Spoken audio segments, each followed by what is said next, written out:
Let's go ahead and get rolling. We are glad you joined us today, and we have another super audience, so we wanted to give everyone the best opportunity to start with us from the top of the presentation. I'm Tom Evans, and I'll be moderating today's webinar entitled Mobilize Me, Mobile Survey Design Recommendations. Joining me today is, of course, our presenter, Ted Saunders, and I'll introduce him more formally in just a minute. But to answer a couple questions right up front, one, is the webinar being recorded? The answer is yes, the webinar is being recorded, and you will receive a link to the webcast within the next 24 hours or to that recording. And then secondly, we are planning to have a time of Q&A after Ted concludes the presentation. If you have a question during the presentation, just type it into the question box on your screen, and we'll get to as many of those submitted questions as we can during that Q&A time. If we don't get to your question, Ted is always great about answering those with a personal email back to you after the event. So again, thanks for hearing that, and now let's meet our presenter, Ted Saunders. Ted is Product Manager, Data Collection at MaritzCX, and he has more than a decade of experience in this capacity, and he's frequently relied upon for his expertise in all aspects of data collection. He designs and manages many research projects in collaboration with clients and external vendors, just like the initiative we're about to hear about today. And these projects are primarily focused on better understanding the respondent experience with an end goal of improving response rates and capturing higher quality responses. Ted works closely with MaritzCX engineering teams, data collection partners, and clients to ensure best practices are applied to every study fielded by MaritzCX. You can see Ted earned his MBA from Washington University in St. Louis and his BSBA from St. Louis University. So with that, I'm going to turn it over to Ted and let you roll with it, Ted. Sounds good. Thanks for the intro, Tom. Before we get started, I just want to thank our partners in this research, Dynata and FocusVision. We have partnered with each other for almost 10 years. I think going back to 2011 was the first research on research study we came together on, with an understanding that there were people taking surveys on their mobile devices, and those surveys were designed for desktop, and there were challenges. So every 12 to 18 months, we're coming up with new ideas on new techniques we can apply to surveys to improve the respondent experience, and as Tom mentioned, to capture higher quality data. Roddy and Zoe and I presented this research initially at the next conference for the Insights Association in Chicago 2 weeks ago. They're unable to attend the presentation today, but this is a lot of people from both Dynata, FocusVision, and also within MaritzCX contributed to this. So thanks to all of them for their help. This is all fresh research as well. So we give these webinars every year or so. Some of them are updates on just best practices that cover all of our past research. This one is focused in on some new research that we conducted earlier this year. You may ask, why are we continuing to focus on mobile? The answer is it's not going away, and there's more and more people using mobile devices to take surveys, and there are different techniques in terms of how we can communicate with them and allow them to more easily provide their feedback, which will give us more complete and more representative audience, and also different ways we can use technology to improve their experience so that we capture higher quality data. A couple stats here just on what we're seeing. This is really secondary data. Dynata conducted a survey earlier this year. Within that survey, they found that 98% of millennials and 95% of Gen X people within their panel are using smartphones. Those numbers are similar to some data that Pew released earlier this year as well. Pew gave an overall population statistic. I think it was 96% of the U.S. population had a cell phone. 81% of the overall population had a smartphone. So when they have a smartphone, that's given them the web browser that allows them to potentially take surveys. You can see there's a growing population that's using smartphones only at home. So that means they wouldn't have access to a desktop to take the survey. The only way they could take a survey is over their smartphone. And the last two stats are just to kind of convey that, while smartphones are prevalent in the developed economies globally, we're also seeing an increase in people that are using mobile devices to access the web. So while it's here and has been here for a while in the U.S., we're seeing growth in other parts of the world in developing countries and underdeveloped countries as well. And what that translates to in this chart here is the percentage of survey takers that are using smartphones. So you can see there's a tremendous growth from 2014 to the most recent quarter in 2019 in customer satisfaction surveys.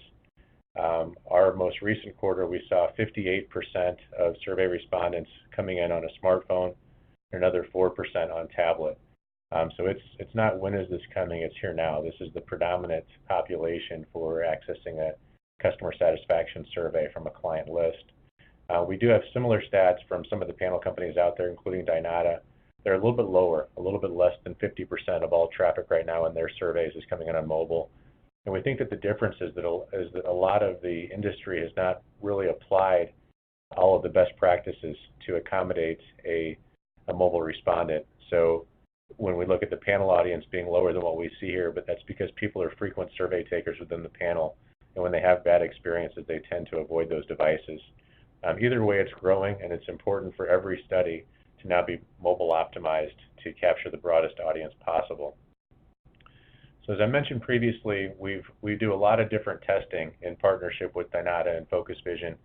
And today what we have are the results of 4 different tests that we conducted in a single survey. We'll go a little bit more into what the displays look like for these, but with grids, we're looking at 3 different presentations of grids. Our second test looked at NPS. FocusVision had a new way that they were presenting NPS, so we looked at the standard way they previously presented it and the new presentation of NPS, which they call grid bar.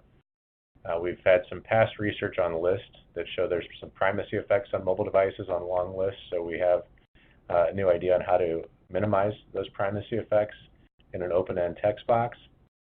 And then we get questions from clients from time to time about pagination, whether we should use a single question per page or multiple pages. We tested this, I think back in 2011, but thought that there's enough advances in technology for us to look into this again. So these are the 4 things we covered. In terms of the research design, this was a US sample. The samples provided by Dynata. FocusVision handled all of the programming and hosting. Maritz helped with the survey design and analysis. The field period, this was, again, very recent. We ran this at the end of April to early May. In total, 2,280 respondents. We had quota cell set for desktop and mobile. Within the mobile group, we had 270 tablets. And I think it's important to say that within this research, we don't specify to the respondent in the invitation what type of device they should use. We don't want to set an expectation, so this is all natural traffic. So we're seeing what device they come in off, just a standard email invitation, and then setting the quota based on what device we can determine that they're using through their browser. In terms of how we've evaluated the success of these 4 tests, the first focus is data comparability. And what we're looking at there is to make sure that the results are consistent across device types. So we don't want to introduce a new technique that would skew the results on mobile, make them higher or lower than desktop. So we're trying to make sure that we're getting the same results regardless of what type of device the respondents are using. For data quality, the main metric we're looking at here, I guess there's a couple different techniques depending upon the test, but really we're looking at straightlining more or less just to see if people are, how they're using the different scales within the survey. And then for participant experience, the key metric there is complete rate. So what percentage of people are completing the survey? And we have some questions that are self-administered at the end of the survey on their satisfaction with this survey compared to other similar surveys they've taken recently. So to move forward into our first test, grids. What we're looking at here are different presentations of grids. So most grids in the past that were designed for a desktop where there's a lot of screen real estate have the attributes in line with the response options, and they have the label at the top of the grid. We've seen some challenges with that on mobile devices because when the screen real estate is smaller, that results in the attribute text being wrapped, pushing the response options down the screen. In some programming tools, it also pushes the scale off the screen, requiring left to right scrolling, which we know provides a negative experience. So a technique that we tested and have now built out into the Maritz platform are grid bars. And what the grid bar does is it moves the attribute text above the scale, and it repeats the scale label. So as the respondent scrolls down the screen, they can see what the response is and don't have to scroll back up to see what their answer option corresponds to. The new test we have here is a progressive grid, and what that's doing is instead of presenting all the attributes on a single page, it's showing a single attribute per page with an auto advance. So the respondent sees the question up top, they see the attribute text similar to a grid bar above the scale, they see the scale labels within the response options, and an auto advance feature. So with this, I guess the example here looks like we have 5 different attributes within this grid. So with that progressive grid, they would see them one at a time in sequence, all 5, until they would go to the next question. Here's an example of what that would look like on mobile. So you can see the standard grid in this example only displayed the top 3 response options. You can see that it wraps, so it's challenging for a respondent to use that type of grid. You can see the grid bars. It's a more effective use of the screen real estate. And then the progressive grid, you can see there it actually displays the labels from low to high on the screen there. So the question's present, and then there's the auto advance for them. In terms of the comparability of results, so for each of these tests, we had a total of 5 different grids. You can see on this screen here, we're just showing one grid. So this grid, we're looking at the top 3 box response options. Those are the percentages in the back. This is a 10-point scale, and there were 13 attributes. We're looking at the mean score across all 13 attributes, and the numbers that are at the bottom of the screen. So you can see there's significant differences in the response on the standard grid and the grid bar for this grid. While the results are comparable for the progressive grid. So 6.9 is the mean score for the progressive grid for both the mobile audience, which is displayed in green, and the desktop audience, which is displayed in gray. When we look at the next set of grids, we've got another 10-point grid with 24 attributes, a 10-point grid with 5 attributes.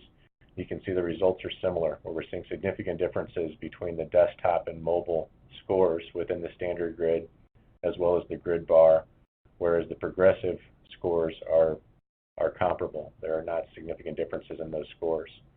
So all this data from a comparability standpoint focuses on a better result coming from the progressive grid. This is the last set of grids here. So we looked at a top 2 box score, given as only a 5-point grid. You can see the percentages in the background show the top 2 box percentages. And again, the scores here, we see the grid bar is significantly different, whereas there's not significant differences between the standard or progressive in either of these 5-point grids, one with 24 attributes, one with 6 attributes. From there, we looked at the percentage of straightliners within each of the grids. So this is, again, the first grid in the survey. We looked at the 10-point scale, 13 attributes, a much higher percentage of straightliners coming in from the standard grid than we see for the grid bar or for the progressive grid. The same is said for the 10-point scale with 24 attributes and the 5 attributes, and the same for the 5-point scale, 24 attributes and 6 attributes. So in all cases, the standard grid had a higher percentage of straightliners, and it's kind of back and forth with the grid bar and progressives in terms of where the percentage of straightlining comes out. We then looked at completion rates. Within the completion rates, we can see, as is standard in all the surveys, the desktop completion rates are higher.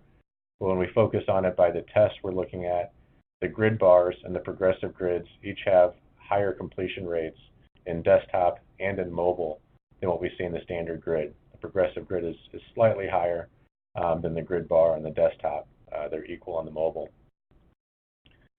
Looking at the overall satisfaction scores, they're all pretty close, no significant differences. The progressive grid, although is higher in the desktop than either of the other 2.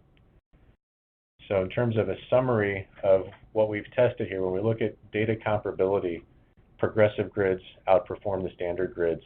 No significant differences across devices in any of the 5 grids that we tested. In terms of data quality, the progressive grids had the lowest percentage of straightliners on the mobile grids. And when we looked at the desktop grids, it was kind of a mix. The grid bars had a lower percentage on 3 of the 5, with the progressive grid being the lowest percentage on the other 2. So overall, the standard grid had the highest percentage of straightliners by device and within each of the 5 grids. Respondent experience is, again, the progressive grids and grid bars overall had comparable completion rates, similar satisfaction scores, significantly higher than standard grids. So the overall takeaway here is that either of the new grid formats, the grid bars and progressive grids, outperform a standard grid. And if we had to choose between the progressive grids or the grid bars, we would go with the progressive grid due to the comparability of data and the lack of significant differences in scores between desktop and mobile. So this is something that's not currently part of the Meritz platform, but something the engineering teams are working on developing. Right now, the grid bars are part of the offering. Next selection is on NPS.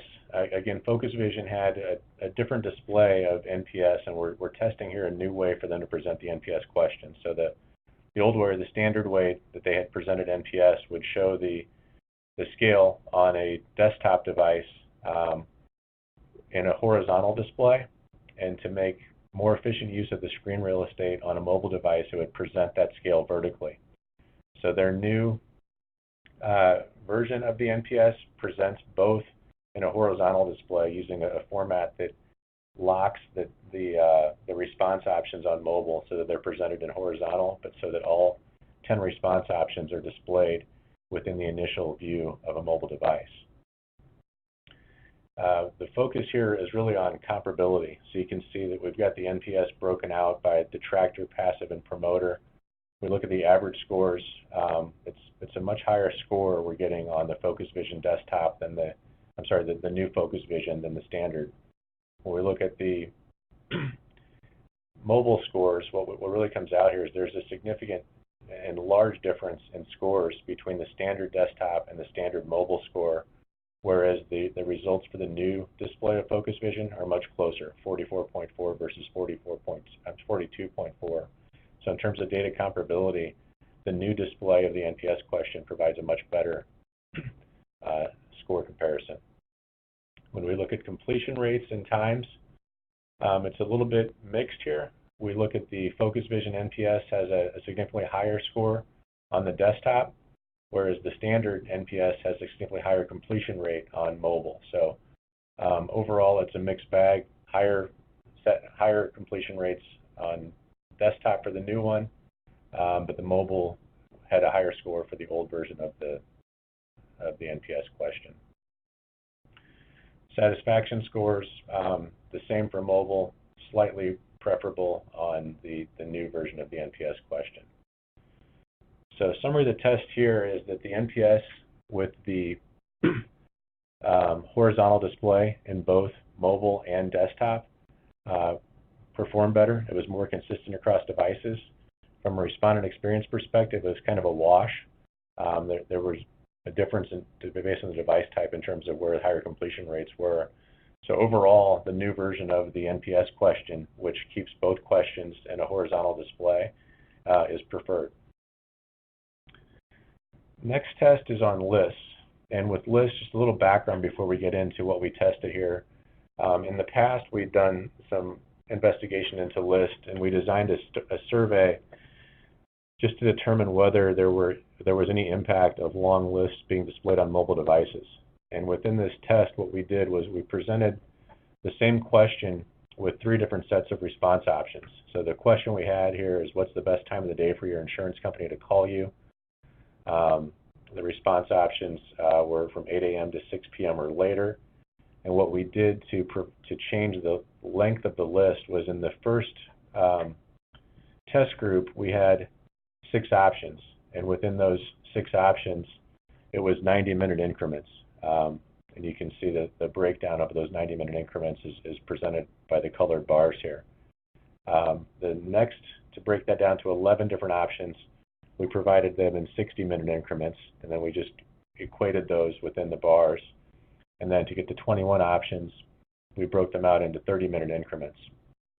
So focus here is that the length of the list does have an impact on the response that we get. So when we look at the time, those that selected 6 p.m. or later, when there were only 6 options and they saw the 6 p.m. or later on the mobile device as one of the options that they would see on an Android or iPhone, 30% of the group there indicated that they would prefer to be called at 6 p.m. or later.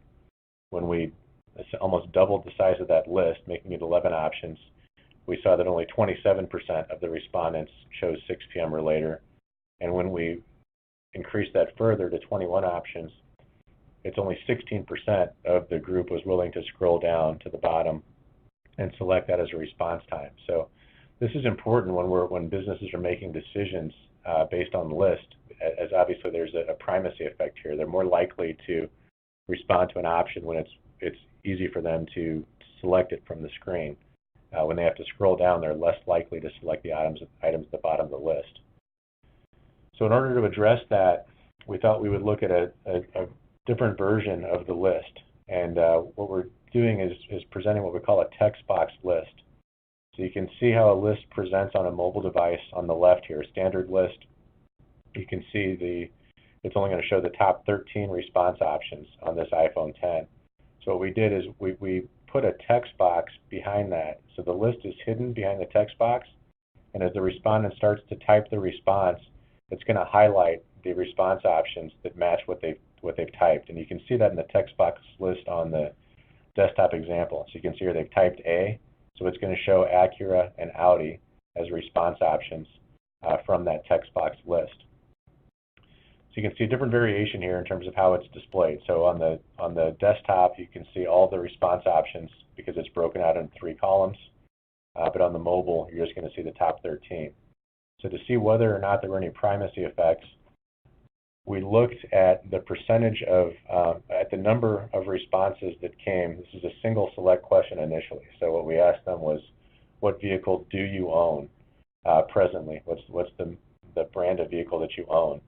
And what we can see in the standard list display, when it's presenting all of the different options in the list, we see 0.49 responses are from one of those top 13 response options on a desktop, but it's higher. It's 0.58 on mobile. So there is a primacy effect here. People are more likely to provide one of those response options that they can see when they initially come into the phone than they are when they have an equal option to see all of them at the same time on a desktop.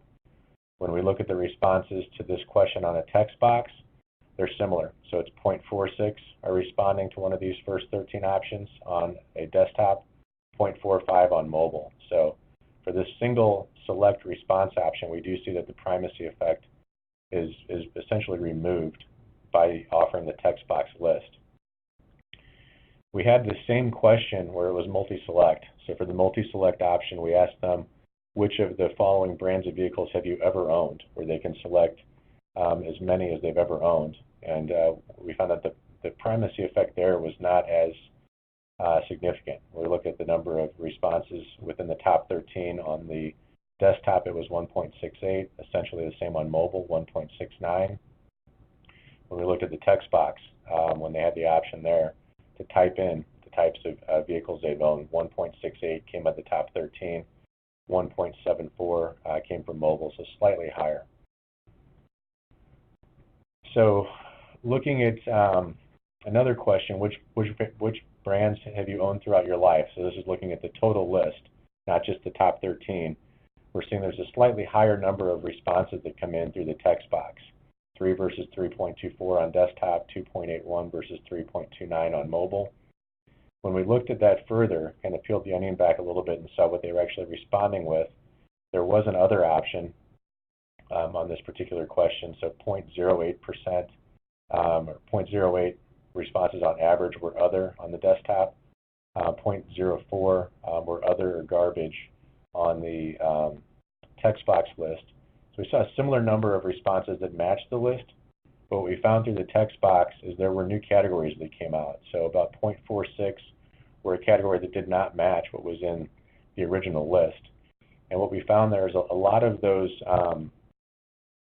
categories could be of value to a researcher. What we found there were some luxury car brands. So in our list, we focused on the mainstream types of brands. We found things like Lamborghini, Maserati came out there.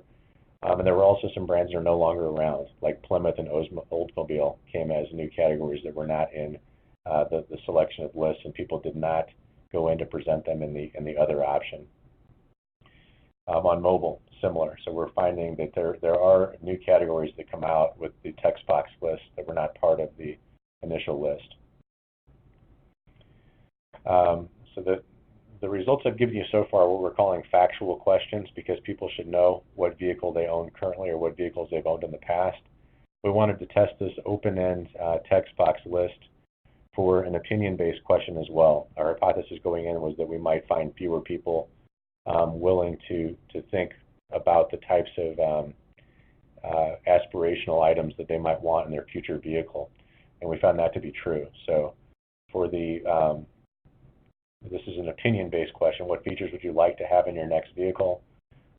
We found an average of 10 responses came in when we gave them a long list of items, but when we gave them the open-end text box, we saw only an average of 3 on desktop. On mobile, it was similar. We found an average of 9.99 selections from the longer list of potential features they might select from versus only 2.92 on mobile. We also looked into those and coded them just to see what matched the list in the open ends. And what's interesting here is there's a large percentage that are new categories. So again, this is aspirational. What features would you like? A large number didn't match anything that we had considered in our list, more than half from the desktop and just under half on the mobile. So what we're finding there is we're getting additional items that weren't part of the initial design. So there can be value there, just depending upon what type of research you're doing and whether you're looking for groupthink or whether you're looking for an evaluation of what's a known potential option to display to the respondent.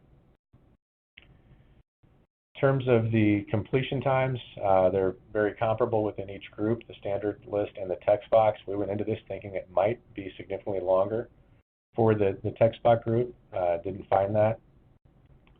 When we looked at the completion percentages, we also thought that because there's extra effort to type in your response versus select it, that there could potentially be lower completion rates in the text box. We didn't find that either. We actually saw a higher completion rate on the text box list, 4% higher on desktop and 6% higher on mobile. So that was an unexpected benefit of the text box list. Part of that could be due to the amount of scrolling that was required to go through the different response options for the various lists that we had provided.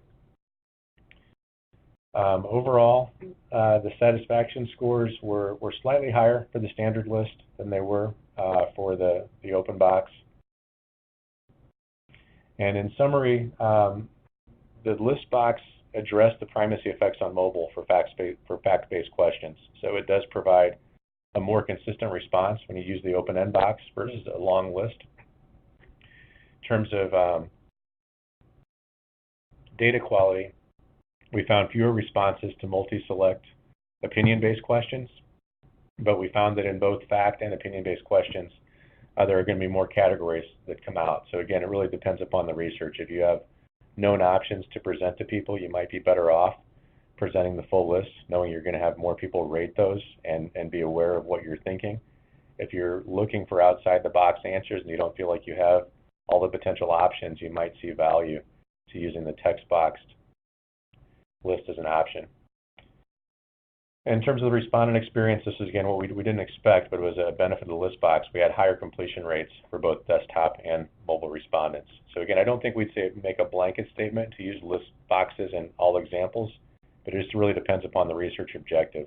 But we do see value, especially on fact-based questions, to using list boxes relative to the standard list when you've got a long list that's not going to fit on a mobile screen. Okay, the final test we looked at was pagination, and within pagination, we're looking at the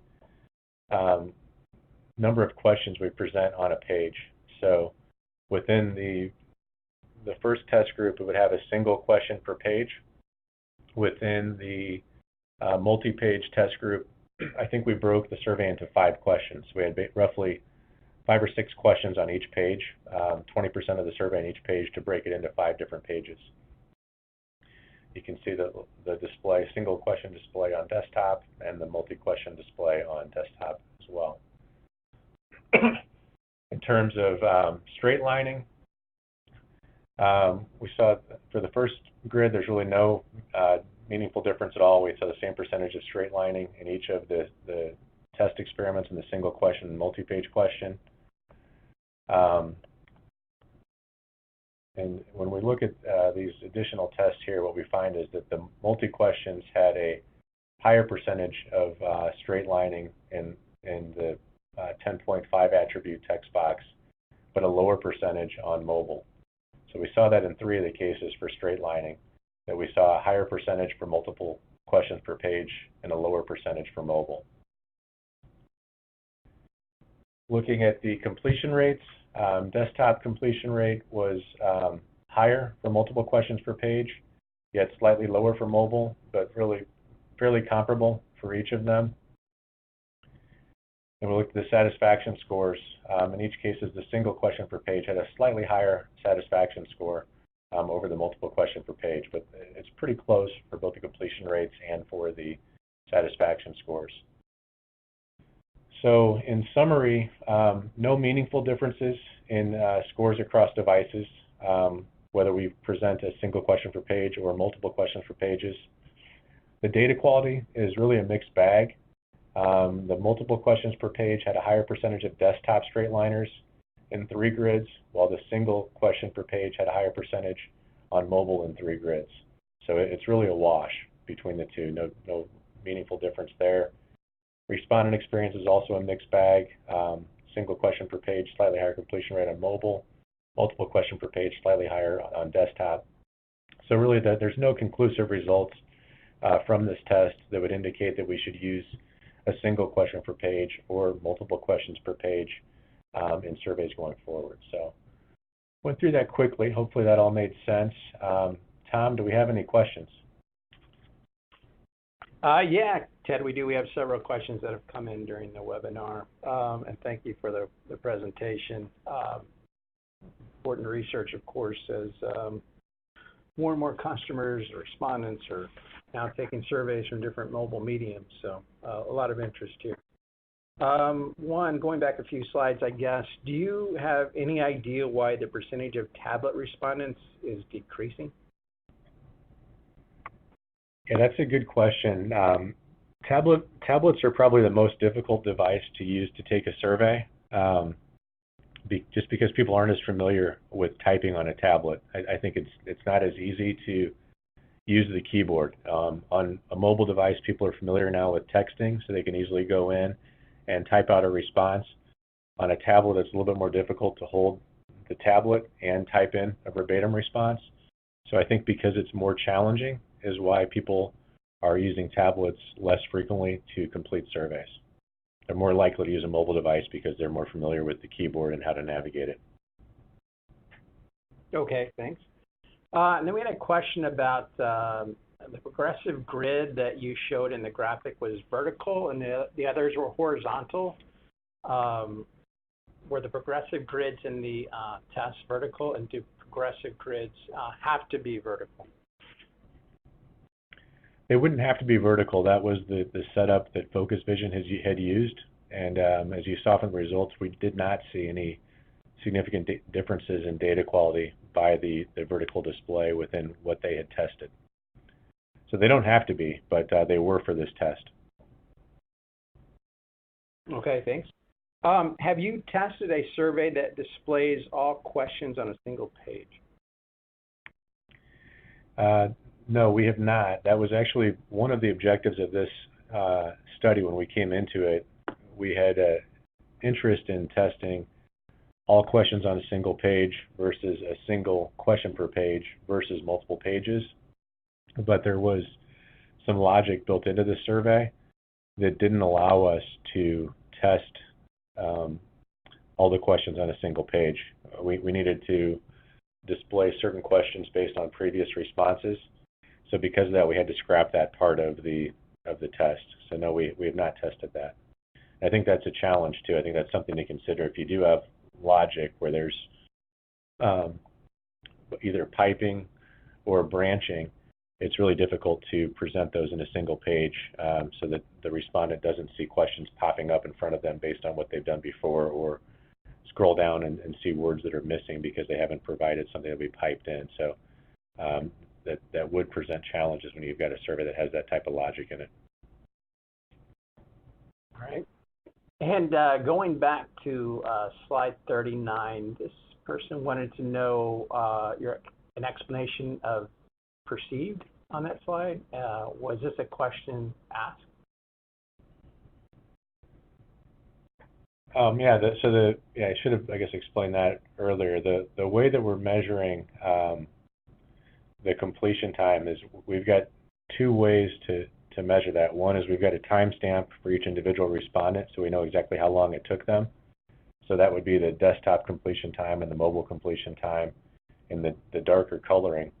We also asked them at the end of the survey how long they thought it took to complete the survey, and that's how we're calculating the perceived completion time. So they're giving us a number that's their interpretation of how long it took them to complete the survey. In the past, there's been some value in this because we've seen some exercises that are more challenging. There's a higher perceived completion time that typically correlates to a lower completion rate, and that's why we ask that.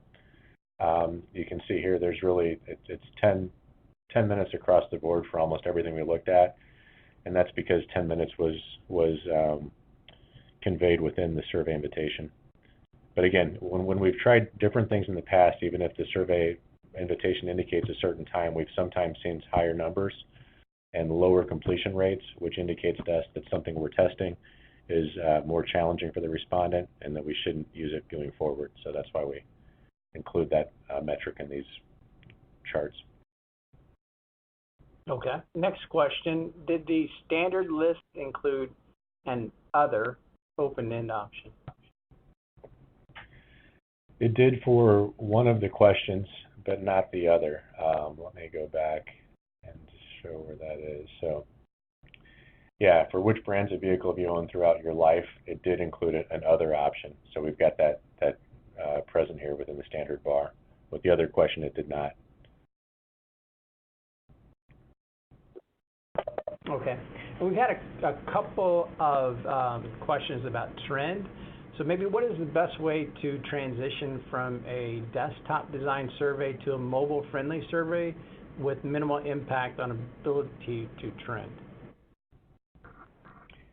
We would definitely recommend a pilot. And anytime you're making a change to a survey that's longitudinal, there's a chance that the scores will change. So typically, we'll work with our marketing sciences team to kind of put your toe in the water. Maybe test 10% of the sample with the new design compared to the old design so that you have an understanding of what score differences will be present. And if you do see significant score differences, that'll give you an opportunity to either determine whether there's a way to calibrate those scores going forward to maintain the trending, or if it is important and there's not a way to calibrate it, you may need to keep the existing design. But that's a good question. That's very important. So these best practices here shouldn't be applied blanket to every study tomorrow. You definitely want to, if you're going to incorporate a change in the way you're presenting the survey, definitely test it to understand what the impact is and make sure you've got a plan in place to maintain trending. Okay, thanks, Ted. And if you have a question out there, we have some time, and we just really have one more question that was submitted. So again, if you have a question, send it in. But if not, this is the last. So what is the optimal length of a survey for mobile respondents?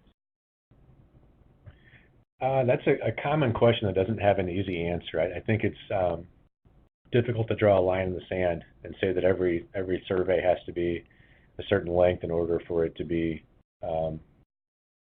achievable for a mobile respondent. And what we see often is that the length of survey is always going to have an impact on survey length. So as you add questions to a survey, it's going to have an impact on completion rate. As you add questions to a survey in any methodology, there's going to be some drop off. And when we focus just on the web methodology, we see that there is a more significant drop off when you add questions to a survey among the mobile respondents, when you separate them from the desktop respondents. But it's not as significant as you might think. I mean, I've seen some people recommend that surveys can't be more than 7 questions or 5 minutes.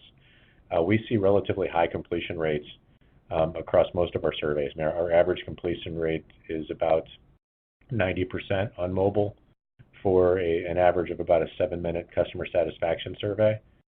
but as the survey is going to be much longer, that rate will start to drop. And really what is more of a concern in terms of the length of survey for mobile is what the topic is.